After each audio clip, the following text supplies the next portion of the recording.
Namo Doi Savariyantanam, Namo Doi Savaridanam, Namo Doi Savahiriyan, Namo Doi Savajayanam, Namo Doi Savatrikalavati Savanam, Omkaramendo Sanyutam Jayanti Yogina, Kamadam Okshadam Chayomkarai Namo Namo, Manganam Bhagavan Viro Maganam Ukamurumi, Mangalam Kimpandari Ujendram Usumangalam Namasana Visara.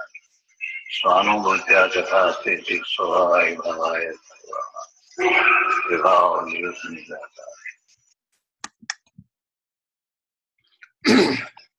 Namo Doi Savariyantanam, Namo Doi. Om Namo Loe Sarvatrikavarti Arhantanam. Om Namo Loe Sarvatrikavarti Siddhanam. Om Namo Loe Sarvatrikavarti Aryanam. Om Namo Loe Sarvatrikavarti Ujjayanam. Om Namo Loe Sarvatrikavarti Savanam. Om Karam Bindu Sanyuktam. Nityandayanti Yoginam Kamadam Mokshadam Chaiva Om Karaya Namo Nama. Namo Samay Saraya Swanam Bhutya Chakaste Chitsubhavaya Bhavaya Sarva Bhavantarachide Agnanatimirandanam Gnana Anjana Salakaya Chaksuranmilitam Yena Tasmai Sri Guruve Nama Tirthankaro Jagatana Jayavanta Varto Omkaranad Jinano Jayavanta Varto Jinana Samo Saranasau Jayavanta Varto Ne Tirthachara Jagama Jayavanta Varto Namo Tirthanayakane, Namo Omkaranadane, Omkara Sangarotene, Namo Te Sri Kunda Kundane, Aho Upakara Jinavarano Kundano Dhani Divano, Jina Kunda Dhani Apya, Aho Te Guru Kanano, Aho Te Bhagavati Matano. Dhruva Achalane Anupama Gati Pamel Sarve Siddhane Vande Kaho Sutta Kevali Bhasita Asamaya Prabhrata Ari Om Eka Suddha Sada Arupi Jnana Darshanamaya Kari Kayanyate Marujari Paramano Matra Nathiyari Om Namah Siddhaya, Om Namah Siddhaya, Om Suddhatmane Namaha. Jai Jinendra. So we are talking about 8 components of the right faith, 8 pillars of the right faith.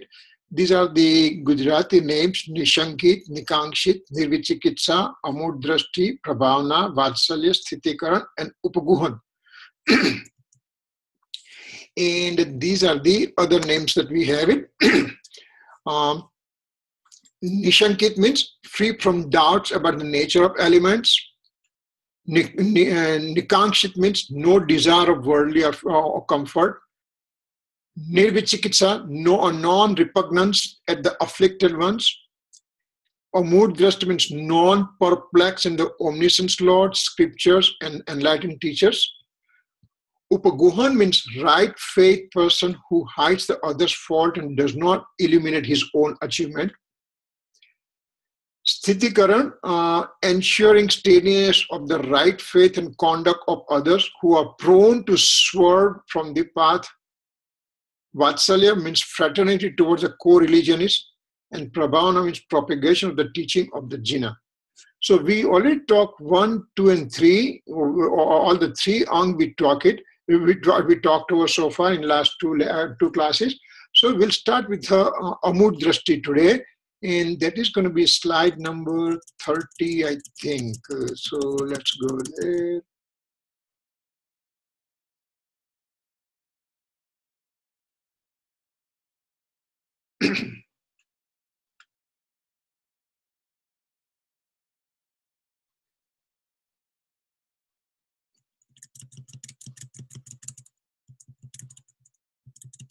Okay, we are done up to here. So now we are going to come to the next one.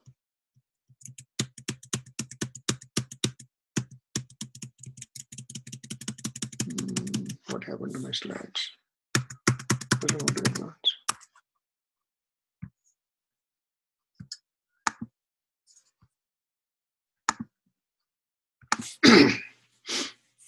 Okay, so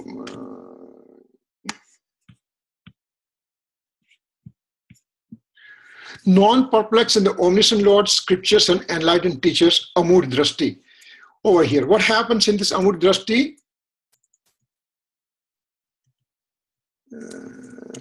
No, I got a wrong. No, hold it. I put a wrong slide on. 1 second.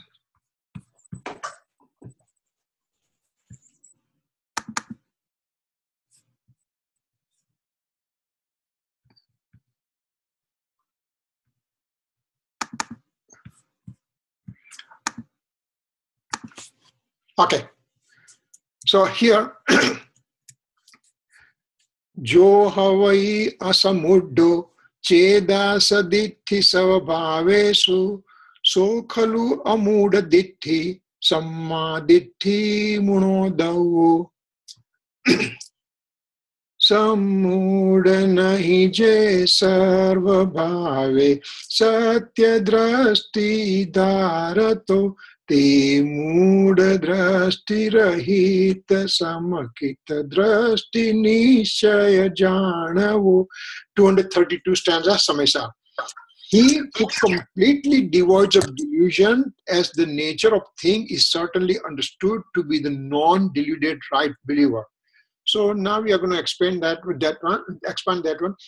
As we have said that all these 8 pillars can be seen from 2 angles: the absolute point of view, APOV, that absolute point of view, and conventional point of view. So this pillar number 4, Amud Drashti, how do we see from the absolute perspective? Absolute perspective means you keep the soul in the center. It's a soul-centric things. That's an absolute point of view. Conventional point of view is when we are involving other alien objects and then talk in their relationship. For example, if I say, I'm the soul, that's absolute point of view. But if I say, I'm Kirit Gosalia, that's conventional point of view because this body and soul association is given the name of Kirit. So that's why we have to just see the conventional point of view plus absolute point of view. So here in this Amur Drashti, what does it say? It says that as he has absence of infatuation as well as inclination of attachment and aversion, the right faith person knows the nature of the substance genuinely. Right faith person means samyak drashti jiv, means the self-realized soul has came out of his infatuated state. And along with that infatuated state, he also has diminishing of his inclination of attachment and aversion. His rag, his moh has been disappeared, plus appropriate type of rag and dvesh are also reduced in this person, because now the conduct starts, and conduct means the rag and dvesh,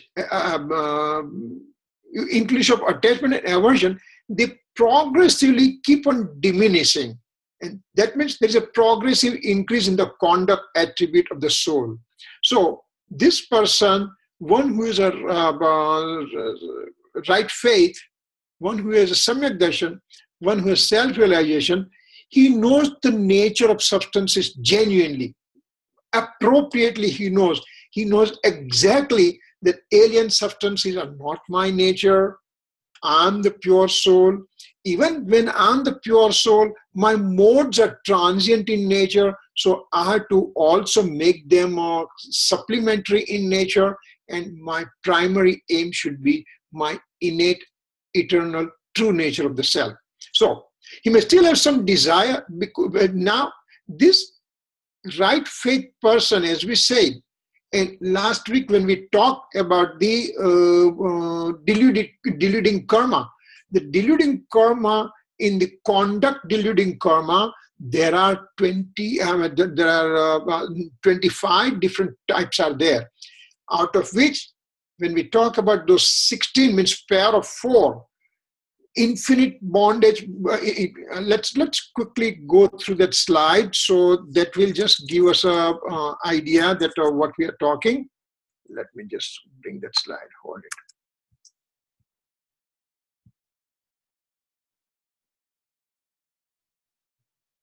Um, this is the slide. Okay.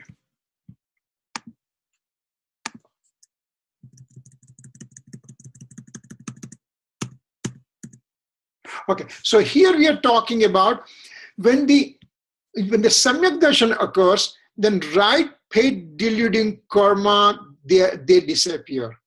When the very first time samyak darshan occurs to a person, from karma, this is the thing we are talking from karma perspective. What happens in karma perspective? When the samyak darshan occurs, means deluding karma, right paid deluding karma, they are gone. And there are three parts: wrong belief, right wrong belief, clouded right. So these things are gone. And along with that, infinite bondage producing anger, ego, deceit, greeds are also gone.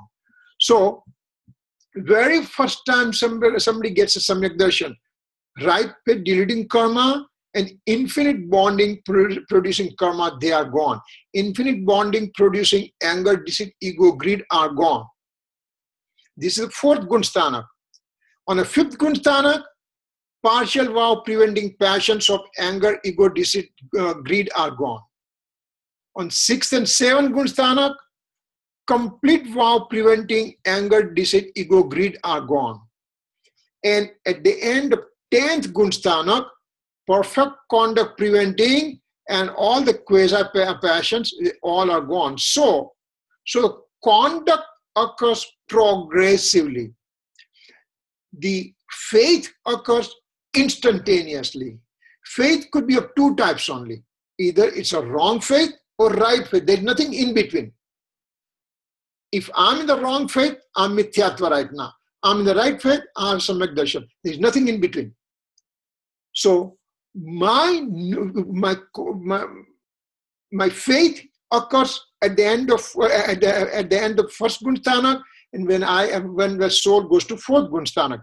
But then conduct occurs progressively. Infinite bonding producing gone, then partial vow preventing gone at the fifth gunsthanak. Sixth and seventh gunsthanak, complete vow preventing is gone, and perfect conduct preventing and all the quasi passions are gone at the end of 12th gunsthanak, at the end of 10th gunsthanak. So these are the things happens. These are the things happens. So we are talking now. We are talking. Let's go back to our original slide.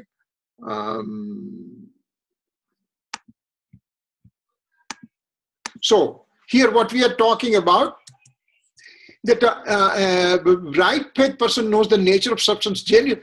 He may still have some desired or undesired inclination occurring as a result of conduct deluding karma's fruition. As we just saw just now, that there is still some conduct deluding karma fruition present. And so depending on that thing, this samyak drashti jeev, this right faith person, this enlightened person has some form of rag and dvait, some form of attachment and aversion. It's there. But he doesn't have ownership with that. So what happens? But he considers them as a strength of the fruition, because this strength of fruition gives me the problem, does not take doership of the rise of this inclination. So this soul, this enlightened soul, does not take ownership of this situation in which fruition of karmas are occurring, in which the inclination of attachment and aversions are occurring. He doesn't take the ownership with that. Therefore, he does not have bondage of infatuation-related inclinations. Therefore, this karma fruition gives the situation and then get dissipated. Remember, the fruition of karma is there till 13th gunsthanak is there. But in the first gunsthanak, I take the ownership just because of karma is giving me a problem, because of fruition of karma is making my life miserable. So I put the blame on the karma.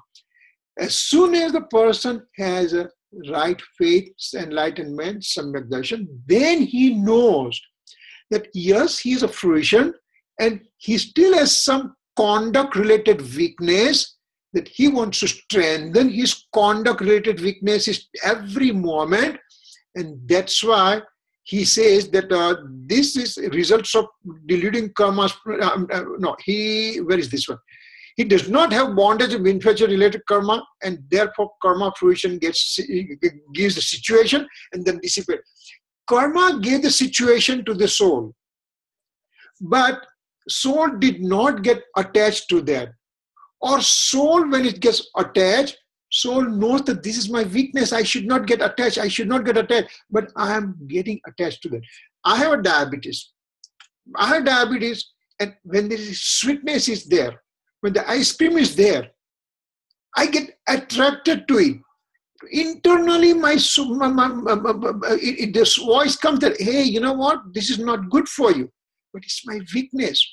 I have affinity for this ice cream. So I will take it. So while I'm taking it, I'm aware of it that this is not good for me. I should not take it. But my weakness makes me do that. So here, same thing, in an enlightened soul, he also has rag and dvesh. He also has fruition of the karma. And because his weakness is there, so he gets joined there. He wants to strengthen himself. That's why monk Mahavir, he's in 6th and 7th Gurusthanak. In 6th and 7th, in 7th Gurusthanak, he's in his pure, eternal, innate form. In the 6th Gurusthanak, he comes out because of his weakness, plus the karma fruition is strong. So these kind of things are going on, and monk Mahavir keeps on thinking to strengthens himself, and it took about 12.5 years for him to really get so strong that all the fruition of karma just disappeared, and now he is remaining in his own innate form, and that's omniscience. So how did it happen? He just put his own personal effort to go within, and that's why all the karma dissipated. So that was from absolute point of view, Amudrashti. Now you're looking this one from conventional point of view. What does conventional point of view show here to us? Conventional point of view are telling us that following the wrong faith pathway gives the realms of existence of infernal, subhuman, and lower form of human life. If the living being is on the wrong faith state, remember I said two things only: either wrong faith or right faith. There is nothing in between. So either I'm in wrong faith or I'm in the right faith. Either I'm mithya drashti or I'm samyag drashti. So when the living being is in mithya drashti, then he ends up going to the transmigration. He goes to infernal, subhuman, and lower form of human life, and all kinds of things are going on for him. Now, one also does not give consent of approval of such people by thought process, spoken words, or deed to those who are following the path of above mentioned wrong faith. Remember, here I am, and there is somebody on the wrong faith pathway. Then I have to understand that that person is the wrong faith pathway, so I do not give approval to those people, even by my thought process, by spoken words, or by showing my gratitude towards them. Because if I do this, if I follow these people, then I will be ultimately going to the transmigration, and I will not be able to get into the transmigration. So third one, it says he does not get praise or get associated with such person who are on the wrong faith pathway. So I know that this person is on the wrong faith pathway, then I do not show my gratitude towards him. I have to have enough of knowledge of my own to discriminate who is the right person, who is the wrong person.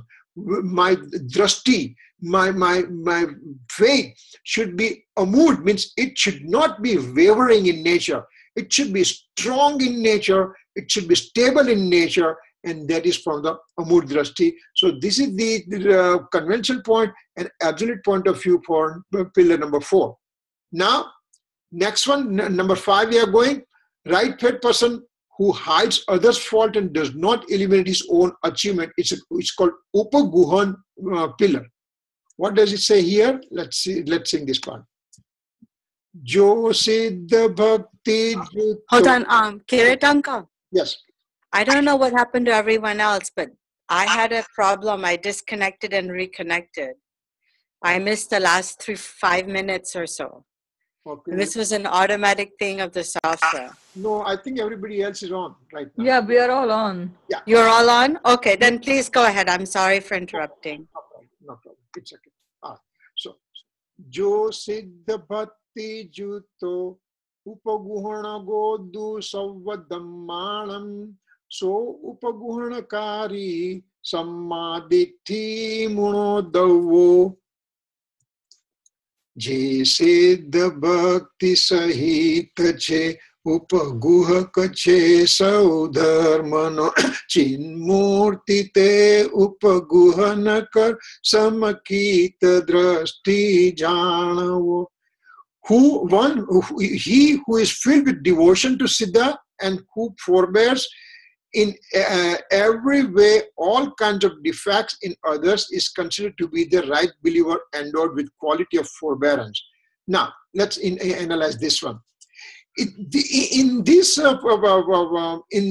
pillar, there are two words are used in Samaysar. It uses the word upaguhan and it also uses the word upabruhan.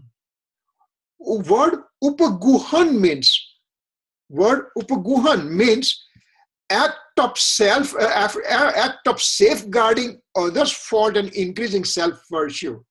Means I know that somebody has a fault, but I diminish the nature of his fault and I glorify his right things. So that's called upaguhan thing. Means I accept the good quality from everybody. Period. I just don't look at anybody's fault. Remember, if my internal state is such that I'm looking for truth only, then I'll be looking for truth in everybody. If I'm just looking at, I have the fault of looking negativity in everybody, then I'll see all negativity in everybody. So here, upaguhan means he act of safeguarding others' fault, means hiding others' fault and increasing the self-virtue. Now, the other word that is used in Samaysar, it says upabruhan. Upabruhan means strengthening the faith, development of one's spiritual quality. Here, I'm strengthening my own faith only, and that is upabruhanam. So now, having said that, let's see from absolute point of view, what are the characteristics here? Right faith person overlooks others' fault.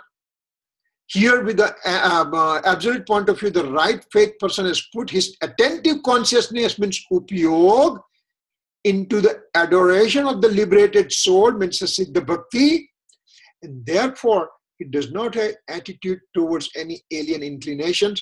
Therefore, he is the one who hides the shortcoming of the other substances and increases his own power of the soul. So here, in the absolute point of view, I am looking into my own innate, pure, eternal, true state. When I'm doing that one, then I have the shortcomings with me also. But I make them so secondary in nature. I have the rag and dvesh still present, but I just make them so diminutive in nature that I don't pay attention to that one.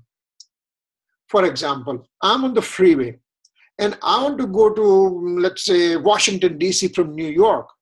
Then I'm looking at 95 South on the freeway only, because that's going to take me to Washington, D.C. There are lots of exit comes, lots of small street comes and everything. I register them, but I don't pay attention to them.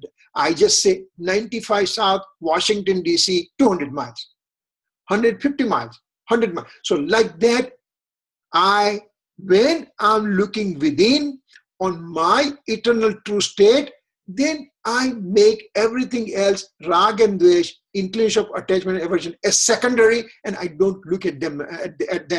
And while I'm doing that one, that means I'm strengthening my true nature of the self. That is a absolute point of view, upaguhan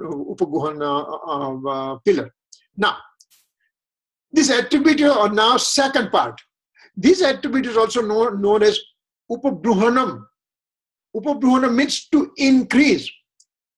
Right faith person is increases attentive consciousness towards the nature of the liberated soul. Thereby he increases his power of the soul from all the angles. Now this one doesn't talk about making rag and dvesh secondary. It is just one aim only. You remember, I'm standing facing west, and I want to turn towards east. What do I look for? As I'm standing west, I'm going east, and so my aim is going towards east only. My aim is not how much west has been removed. So over here, upabruhanam means it just gives very narrow vision of eternal, true, innate form of soul substance. Whole Samaysar, that's all Kunkun Swami will talk. That's all Amrit Chandracharya they will tell us. And that's all Gurudev will tell us is eternal, true nature of the innate form of soul, period. Dravya Drashti. That's all you have it. When you have Dravya Drashti, when your aim is to the eternal true nature, then everything else automatically goes away. You don't have to make any force for that. When the night comes, automatically daylight goes away. Or when the day starts, automatically night and the darkness disappear. You don't have to make any special effort to make this darkness go away. So that is upabruhanam. And upaguhan, it says, it looks at the negativity also. It says, while you're looking at it, you have the rag and dvesh, but you just make them secondary. So basically it's the same meaning, but this one gives the upabruhanam, makes your concept very, very narrow and at one point, pinpoint only. With increasing power of the soul, he does not have any weakness in his conviction. He tirelessly works with his personal effort to win over the fruition of material karma. Material karma fruition is there, but so what? Monk Mahavir, when he is in a meditative state, he also had the fruition of the karma, and that's why that shepherd comes and puts the nails in his ear. That was his fruition of karma. But Mahavir, he is in his own innate form so much engrossed that he made that physical pain so secondary, he even did not feel that that thing happened to him because he had separated body from the soul that much completely. So this is absolute point of view for Upabruhan Anga. So now convention point of view, what does it come? Convention point of view means when we are involving an alien object. Those who are in ignorant phase, mithyatva, cannot discriminate between right and wrong, and also have weakness in observing the vows, etc. So the wrong faith person, the mithyadrashti jeev, he cannot differentiate from right and wrong, and he is also in weakness of observing vows, etc. This person may have found out fault with the aspirant soul. Sadhak Jeev, the one who is on the path to the liberation, that this Mithyadrashti Jeev finds fault with this guy. This aspirant soul who are on the path of liberation, right? Faith person hides their shortcoming. I am Mithyadrashti. I find fault, some kind of fault in this aspirant soul who is on the path to liberation. But the right faith person, he is a right faith person, then he hides his shortcomings and says, it's too bad he has it. He has a compassion for that person and wishes that he also comes on the right path. Here, important thing is to not to hide the shortcoming. Remember, the right faith person, enlightened person, hides the shortcoming of the other people. But it is not important to hide the shortcoming, but that person may have some faith towards a religion, and that should not be distracted upon. This wrong faith person also has some qualities. So you just glorify those qualities and ignore their shortcoming. That is conventional point of view. Right faith person knows that if he makes someone fault as principal things, then the whole philosophy and propagator of the philosophy gets bad name. For example, you are the enlightened soul, and if you keep on finding fault with the other people all the time, those are on the pathway towards the spirituality also, but they are shortcoming. And if we kind of glorifying their shortcoming, then the whole philosophy and propagator of the philosophy gets bad name. He wants to avoid this happening. And that's why he will just glorify somebody's good points and kind of hide his negative shortcomings. So this is from the convention point of view. Now we are coming to the sixth point. What's the sixth pillar? Ensuring steadiness of right faith and conduct for others who are prone to swerve from the path that sthiti karan ang. What happens? Ummagam gacchantam sagampi magge thavedi jocheda soditi karananu jutto sammaditi munodavo. उन्मार्ग गमने स्वात्मने प्रणमागमाजे स्थापतो चिन्मूर्ति ते स्थिति करणयुत समकीत दृष्टि जानवो. He who instead of going astray establishes himself firmly in the path of emancipation must be considered to be the right believer who is endowed with steadfastness. So here again, absolute point of view, what do we say? Somebody is on the wrong path, then you try to bring them to a right path. The aspirant soul knows. Aspirant soul means one who has achieved samyag darshan at fourth gunasthana, and now he's progressing further towards the liberation. He knows that during the journey to liberation from fourth gunasthana to 14th gunasthana, occasionally he does transiently deviate from the right path. Remember, in the very first slide we saw it, that all the deluding karma, that anantanumani karma, infinite bonding karma are gone, but partial vow preventing, complete vow preventing, perfect conduct preventing, and quasi karma are still present. And because of those karma's fruition being present, and the enlightened soul still does not have stronger personal effort to stay within his own pure nature, that he will deviate transiently from the right path.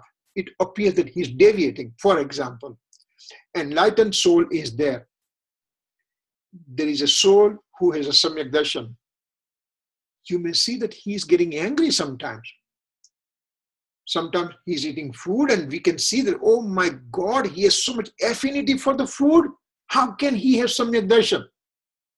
While he has affinity for the food, internally he knows that, you know what, I had this affinity, but I should not have that affinity. It's my weakness and strong karma fruition. Same way, diabetic guy does not want to take sugar, but because his weakness and the ice cream is present in such a fantastic way that he just joins there. So he deviates from the path of not to take sugar. This person deviates from the path of emancipation or the path of right faith or path of self-realization. Transiently, he appears to be wavering. He does become aware of this. He's aware of this situation. He knows that this is his weakness, that he is wavering. He tries very hard to come back to the right path. And he says, you know what? My efforts, I have to double my efforts up to stay within myself, to get engrossed within myself. So he tries very hard to come back to the path. He gets out of the deviation that way. This happens due to strength of the fruition of material karma. Remember, why did he deviate? Because there was strength of the fruition karma was there, and also his own weakness of personal effort. Both the things are going on simultaneously. Karma fruition is getting stronger that way, and his personal efforts are kind of slightly less than optimum. And that's why this thing happened. Here, he does not have ownership of this deviation, and therefore the karma fruition gets dissociated from him. Remember, even though he is having affinity to eat that ice cream, but from within he knows that this is his own weakness. And because of that thing is happening, karma fruition comes and dissociate themselves from the soul. So this is the absolute point of view, that self itself, which was remaining less than optimum with the personal effort to be in the innate nature, gets deviated transiently and forces himself, increases personal effort more to come within. So this is the absolute point of view for Sthitikaran Ang. Now, conventional point of view, with the disease, poverty, miracle, temptation, listening to the wrong preaching, the right faith person may deviate from his right faith or conduct. There is a soul here, he has a right faith. But remember, as we said, that he still has a shortcoming because of his personal efforts are not that strong. Remember here, when we say personal efforts are not strong, means he's not weak. From our perspective, if I'm in Mithya Drashti right now, if I'm in the first Gunsthanak right now, then that enlightened soul is far, far, far, far ahead of me. His efforts are extremely strong, but he himself knows that his efforts are not that strong. For example, if I'm going to go to play golf today, I may take 150 or 200 points to finish my 18 hole. And there is a Tiger Wood. He may finish that whole 18-hole golf course, which is supposed to be finished in 72 stroke, and he may finish in 65 stroke. But then he says, gee, this is not right. I want to finish in 64. I want to finish in 63. My personal efforts are lacking. So compared to me, he's far, far advanced. But he himself is fighting with him to increase his personal effort to have the best score according to him. Same way here, that this right faith, the samyagdarshi jiv, having disease, he has an incurable disease. He has poverty, no money, no food, miracle, temptation, listening to wrong preaching. He may deviate from the right faith conduct, but he will come back to the natural state right away. Righteous person brings them back and stabilize them to the right path by giving appropriate discourses. See, this person, we are talking conventional point of view. So there is a samyak drashti jiv who is wavering from the right path because of disease, poverty, miracle, temptation, whatever. Then the other person, other righteous person, he helps this guy to come back towards normal. This guy has fallen down. Somebody goes and helps him out. Same way here, the other righteous person brings them back and stabilizes them to the right path by giving appropriate discourses. Remember, he was listening to the wrong preaching. Here the right appropriate discourses are given, and now he is swaying back towards his natural form. Now, number 7, fraternity towards the co-religion is Vatsalya Ang. Jo kunadi vatsalatam Tinam sahuna mokha maggami so vatsala bhava judo samaditi muno davo je moksha marge sadhu trayanu vatsalatva kare aho chinmurti te vatsalya yuta samakita drashti janavo. Whoever develops love and devotion to the three jewels which constitute right path to moksha, that person is considered to be the right believer, endowed with love and devotion to the true path. Now remember, this stanza, the first stanza that we are singing, it's an original stanza written by Kunkun Swami. Today, in the Indian calendar, it's going on Chaitra Sud, means Sud means the rising moon phase. So rising moon phase of Chaitra half. At the age of 80, Kunkun Swami, starting from Chaitra Sud Ekam, means first day of Chaitra to the 15th day of Chaitra, on those 15 days, he wrote down these 415 stanza. And this is one of those 235th stanza that we are singing. So this week is very, very important for us to pay our homage to Kunkun Swami, who absolutely for his compassionate state gave us the real gift of jewels to us. There cannot be anything, that great thing we may have achieved in our life, except to get this kind of things from Kunkun Swami through his own compassion. So this is done by 2,000 years back, almost 2,000, more than 2,000 years back, in this time phase that we are passing through right now. This Chaitra, in the 13th day of this rising moon, will be Chaitra Sud Teras. Chaitra Sud Teras means Mahavir Janma Kalyanak Day. We always call but Mahavir Jayanti. It's not Mahavir Jayanti. Most of the places in the country and all over the world, they'll be celebrating Mahavir, so-called Mahavir Jayanti. It's not Mahavir Jayanti. Mahavir Jayanti means we are degrading Mahavir to the level of the ordinary person. For example, my birthday comes, and so my birthday is celebrated. So Mahavir's birthday came, you are celebrating Mahavir's birthday? No, that's not true. What we are celebrating is Mahavir's Janma Kalyana. Mahavir was born on Chaitra Sud Teras.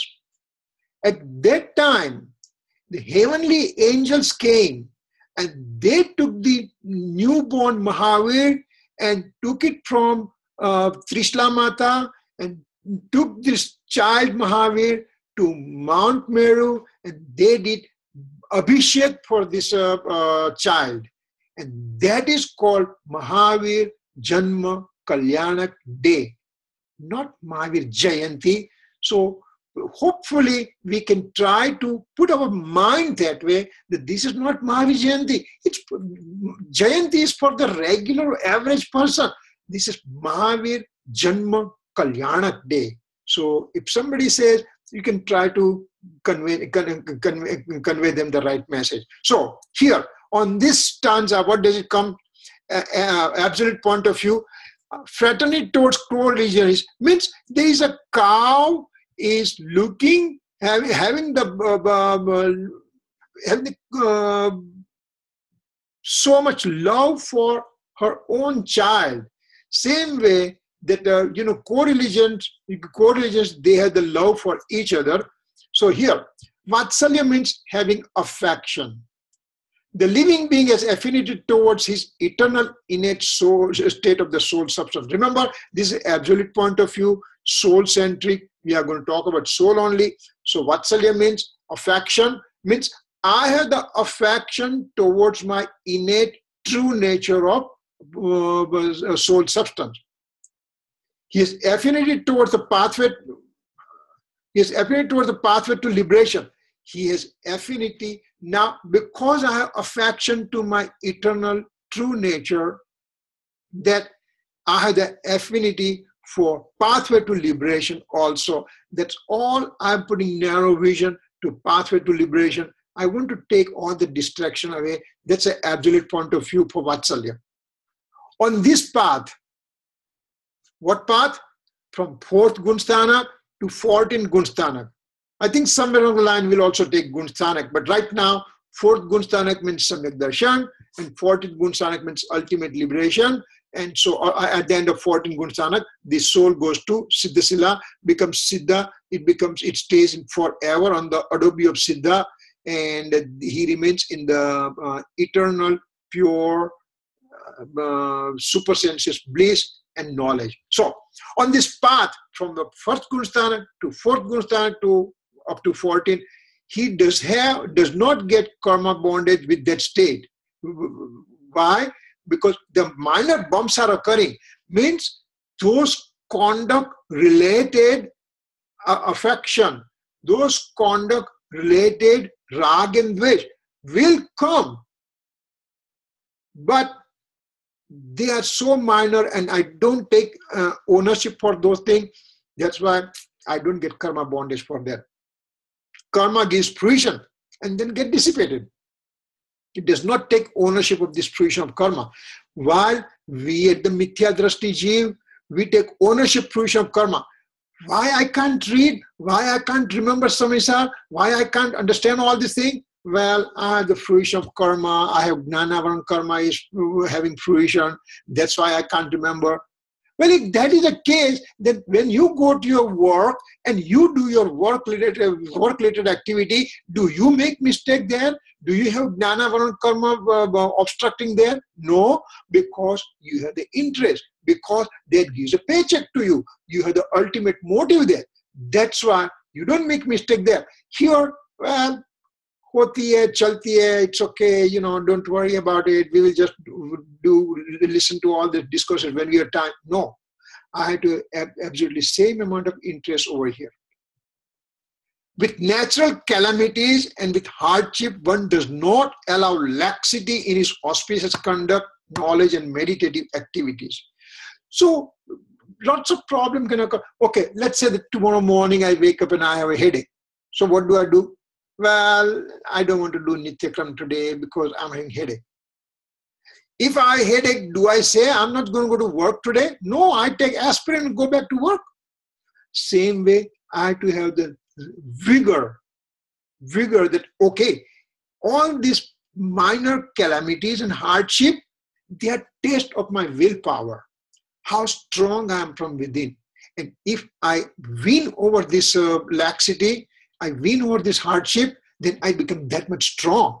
So if the negative karma fruition occurs in the life, just take it as a challenge, that rather than crying about it, crying foul about it, no, it's a challenge to me how strong I can stay within my innate nature, or how strong I can stay without wavering too much or not wavering at all. And that's an absolute point of view of having the affection towards my own eternal innate soul.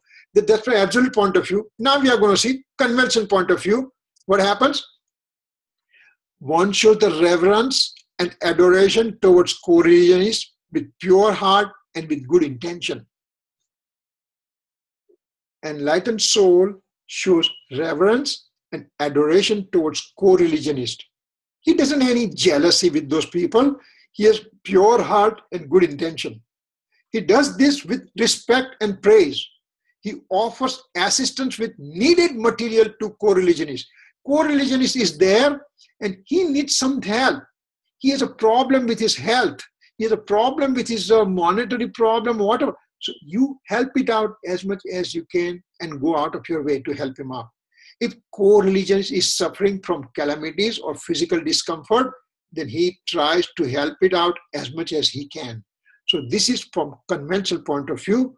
Now we are coming to the last pillar, propagation of the teaching of Jina, Prabhavana. We have seen all these things so far, and now we are coming to the last part in which what does propagation means. Let's read this stanza.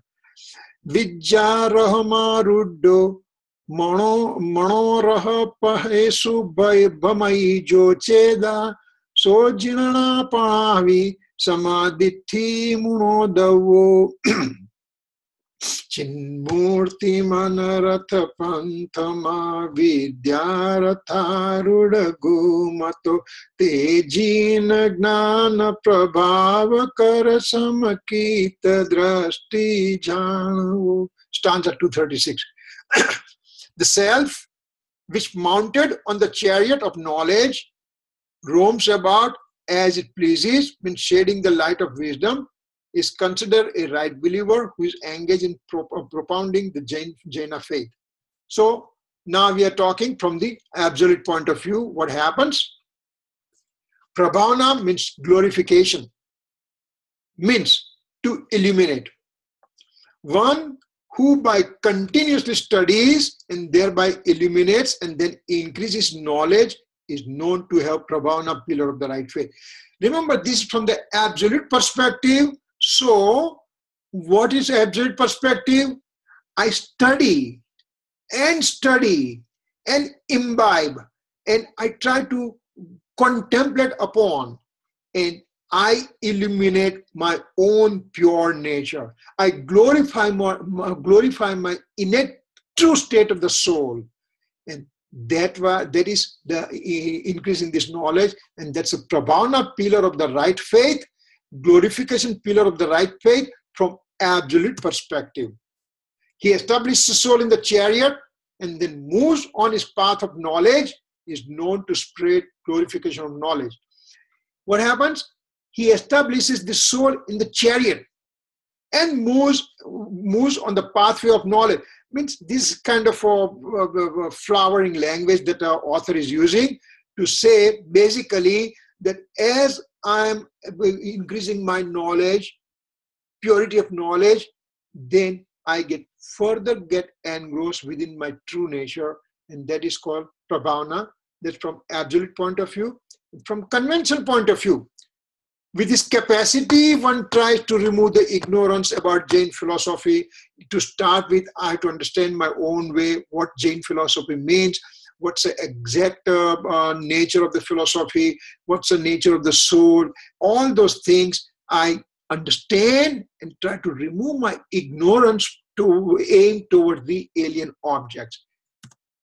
And then he increases the glory of Jain philosophy by removing one's ignorance, by sharing knowledge, worship, charity, austerity, mantra, mysticism, etc. So, if I have the knowledge, then it is imperative that I distribute my knowledge.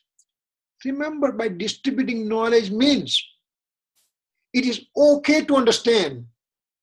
But now, when you're poked to speak about it, you have to put your thought process together. You have to make sure all thoughts are in the right order and everything. So by Prabhavana, by glorification, by propagation, means one is already increasing his own solidity of his knowledge. He doesn't help anybody else for anything else. It just increases his own purity of knowledge. So these are the way we have seen 8 parts of the samyag darshan, 8 pillars of the samyag darshan. They both are seen from absolute perspective and conventional perspective. So here we are going to skip this slide because they are same slide repeated over here. So absolute perspective, conventional perspective. What happens to the first one? Nishankit Ang from absolute perspective. Right. This is basically revision of what we have said so far. And this is taken from Samyag Gujarati, page number 364 to 365. Those who want to go through the reference in Gujarati, they can go through it. Absolute perspective from Nishankit Ang. The right faith person does not have doubts about his knowledge and faith. He does not get shaken up with the fears. He has no fears. Why he has no fear?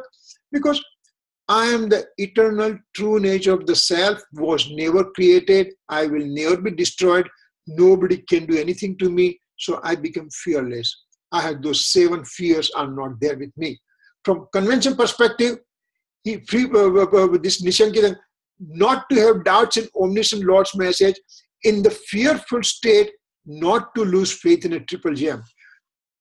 So from a conventional point of view, there is no doubt in Kevali Bhagwan's preaching, and even if I'm in a fearful state, I don't lose faith on my triple gem. Same thing on Nikankshit the pillar. It does not have desire for any karma fruition, does not wish for any alien object. I'm engrossed within myself only. I don't care about the fruition of karma, and I don't wish for any alien objects helping me out, because I am me only. So from a convention point of view, not to have desire related to transmigratory state and body. It doesn't have any body related desires or transmigratory state related desires and everything. Then from third one, non-repugnance at the afflicted ones. This is from absolute point of view. One does not have disgust towards the nature of any objects. Remember, I am here. I'm in my true innate nature. I'm getting engrossed. So all the rag dvesh, they are occurring, minor rag dvesh are occurring, that I don't have any non-repugnance. I don't have disgust towards those things. I just say simply they are there, but I'm going to ignore them.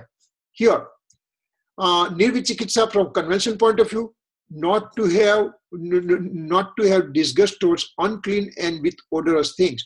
Here, mainly, we are using the example of the Digambar monk, he was absolutely engrossed in his own pure state, and because he's engrossed in his own pure state, that he is also observing 28 original virtues, and out of those 28 original virtues, he has no bathing, no toothbrushing, no shaving, and all those external things can be looking as an unclean thing, but I don't show the disgust, because inside that unclean body, there is a clean soul is sitting. And so I have to look for the clean soul. And that's why I don't have any disgust over that.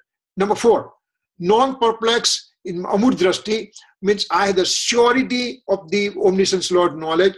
One is not confused and knows his pure nature of the self appropriately. I know what is my real nature, and I don't waver from my true nature at all.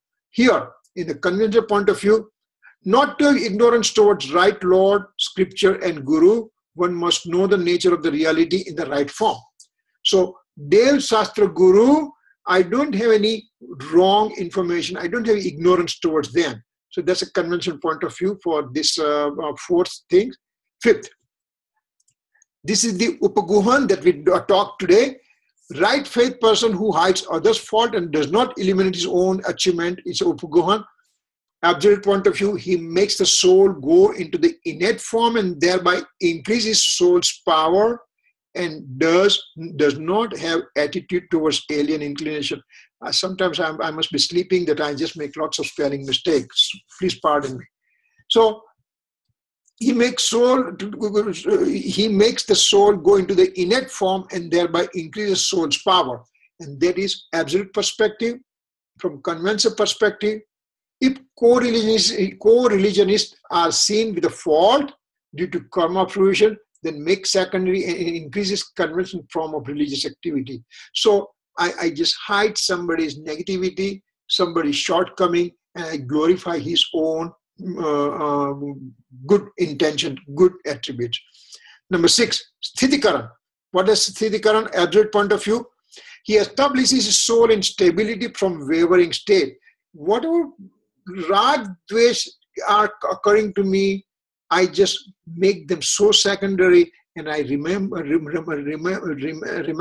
remind myself to stay in stability form only. That from the absolute perspective. And from the conventional perspective, if one is getting fallen from the religion path, then to help him to regain his spiritual strength. 7 and 8. Fraternity towards co-religions, Vatsalya, to have affection to the one who is in the conventional path of religion. Now, whoever is on a conventional path of religion, I have the affection, and I also have affection towards my own innate form. Here, to have affection to the ones who is on the conventional path of prayer. So basically, this is the same thing. Here, the last one tries is level based for propagation of the conventional form of religious path, and again the same thing over here too. So basically, we have seen all these 8 pillars from absolute point of view and conventional point of view, and now we have pretty good idea what it means. Remember, as we said, that these 8 pillars, they are the solid strength of this samyak darshan. When the building of right faith is seen, then on the bottom, these are the 8 pillars are there on which this right faith is sitting. Right faith means these 8 pillars. 8 pillars means right faith. There is nothing like, oh, I have Prabhavana, Ang, but I don't have Vatsalya. No, not like that. They all are there. Remember, as we also said, 10 Lakshan Dharma, the Kshama, Madhav, Arjav, Satya, Sauch, Sanyam, Tap, Tyak, Akinchan, Brahmacharya, all those 10 parts of the 10 Lakshan means soul's 10 attributes are there. And those attributes are part of the soul. Soul means 10 attributes, 10 attributes means soul.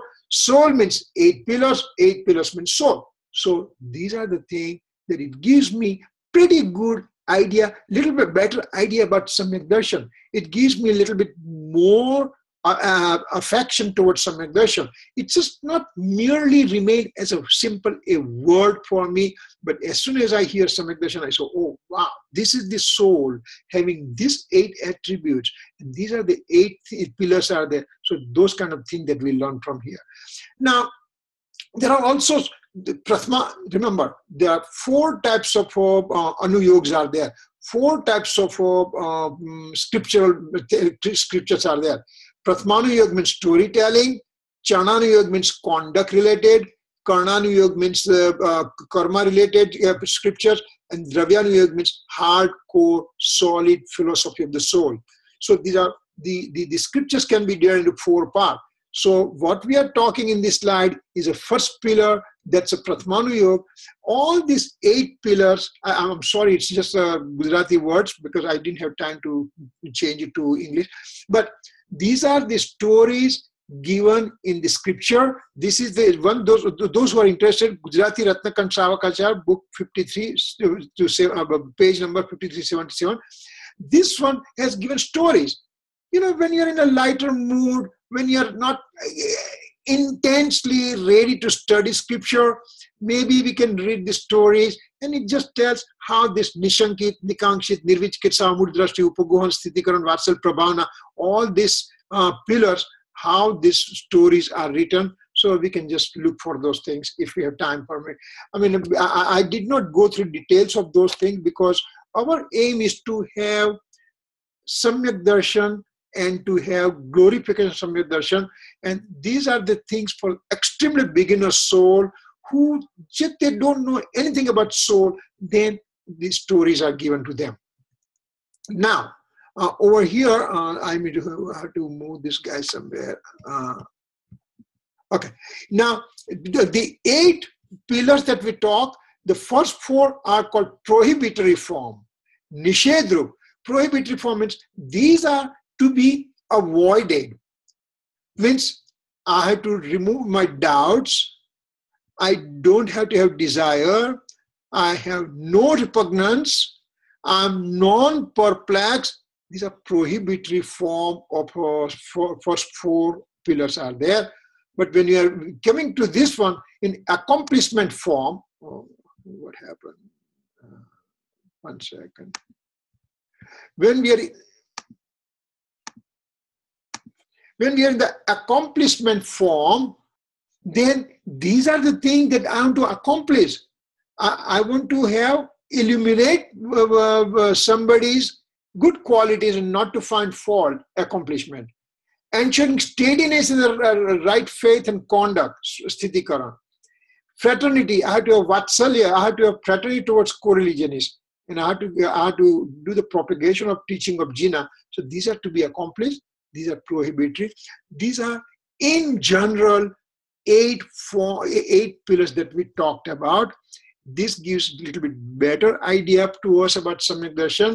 And with these things, now next week onward, we'll be going to the fourth stanza of Samay Sar, and we have kind of little bit better feel for samyak darshan. When we have time again in the future, we'll also take 8 pillars of samyak gnan also. There are also fantastic pillars are there. It's really great way to learn those things. When the time comes, we'll start taking those things. That will give a little bit break from the very hardcore Samay Sar philosophy, and kind of little bit break to our things. So this is what it is. Any questions so far in this one, and so far what we have done, all the lectures?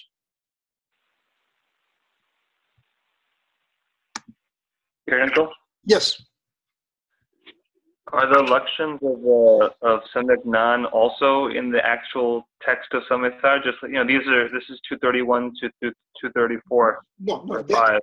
These are the Samyak Gnan probably has a different places there. It's not in Samay Sar right now. They will reflect upon time to time, and plus Gurudev also will kind of just give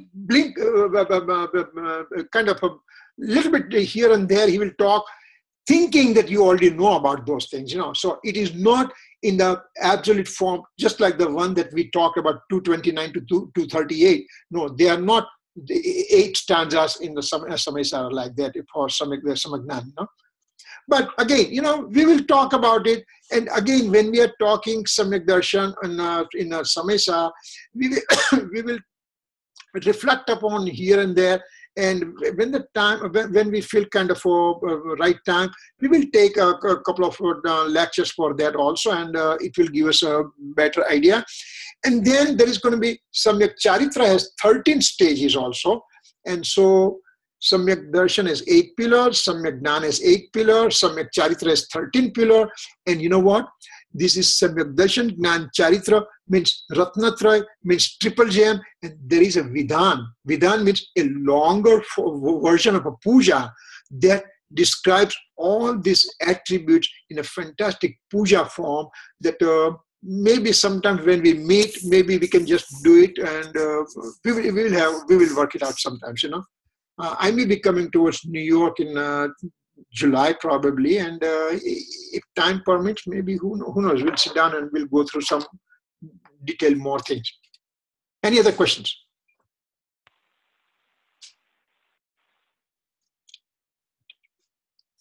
Okay, if not, then I think we'll go towards closure. Sarva Mangala Mangalyam Sarva Kalyana Karakam Pradhanam Sarva Dharmanam Jainam Jaitu Sasanam Jainam Jaitu Sasanam Javani ke Gyan Se Sujhero Kalo Sovani Mastaka Namo Sada Detu Hundo. Nobody Namo Kamantra.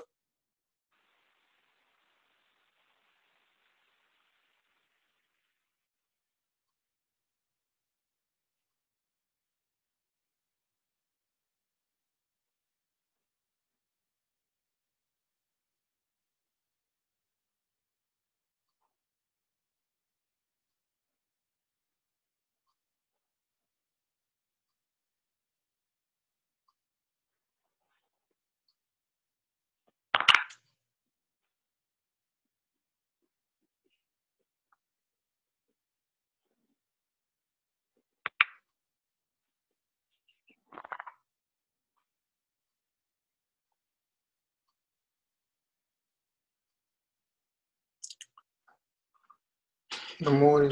Thank you. Okay, then we'll be meeting next week. Thank you. Jai Jananda, everybody. Jai Jananda, Uncle. Jai Jananda, bye. Bye.